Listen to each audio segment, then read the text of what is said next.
White house ছাড়ার প্রস্তুতি নিচ্ছেন মার্কিন প্রেসিডেন্ট জো বাইডেন। ইতোমধ্যে তার বিদায়ী ভাষণের তারিখ নির্ধারণ করা হয়েছে। হোয়াইট হাউসের বরাতে এ তথ্য জানিয়েছে সিবিএস নিউজ। স্থানীয় সময় শুক্রবার এক বিবৃতিতে হোয়াইট হাউস জানায়, প্রেসিডেন্ট বাইডেন 15 জানুয়ারি বুধবার ওভাল অফিস থেকে জাতির উদ্দেশ্যে বিদায়ী ভাষণ দেবেন। নবনির্বাচিত প্রেসিডেন্ট ডোনাল্ড ট্রাম্পের কাছে ক্ষমতা হস্তান্তরের প্রস্তুতির অংশ হিসেবে এ ভাষণ দেবেন বাইডেন।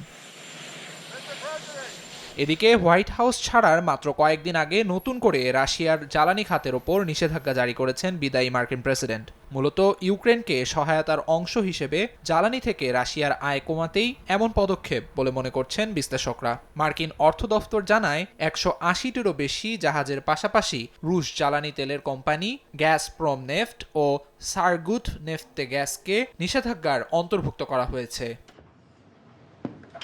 শুক্রবার এক বক্তব্যে বাইডেন বলেন, রাশিয়ার তেলের ওপর নতুন নিষেধাজ্ঞা আরোপের ফলে প্রতি গ্যালন গ্যাসের দাম 3 থেকে 4 সেন্ট পর্যন্ত বাড়তে পারে। তবে এর মাধ্যমে রাশিয়ার অর্থনীতিতে গভীর প্রভাব পড়বে বলে মনে করেন তিনি। ইউক্রেনের প্রেসিডেন্ট ভলোদিমির জেলেনস্কির সঙ্গে ফোন আলাপের কথা উল্লেখ করে বাইডেন আরও বলেন, যুদ্ধে ইউক্রেনীয়দের বিজয়ের একটি সত্যিকারের সুযোগ তৈরি হয়েছে।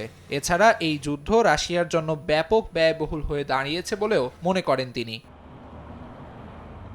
একই দিন সামাজিক মাধ্যম ফেসবুক, ইনস্টাগ্রাম ও থ্রেডসে ফ্যাক্ট চেকিং প্রোগ্রাম বন্ধে মেটার নেয়া সিদ্ধান্তকে লজ্জাজনক বলে আখ্যা দেন বাইডেন। এর আগে মঙ্গলবার মার্কিন ফ্যাক্ট চেকিং প্রোগ্রাম বন্ধ করার পাশাপাশি অভিবাসন এবং লিঙ্গ পরিচয়ের মতো বিতর্কিত বিষয়ে আলোচনার ওপর নিয়ন্ত্রণ শিথিল করার কথা জানায় মেটা। মার্কিন এই টেক জায়ান্টের প্রধান নির্বাহী মার্ক জাকারবার্গ নতুন প্রশাসনের সঙ্গে সম্পর্ক মজবুত করতেই এমন সিদ্ধান্ত নিয়েছেন বলে মনে করছেন সংশ্লিষ্টরা।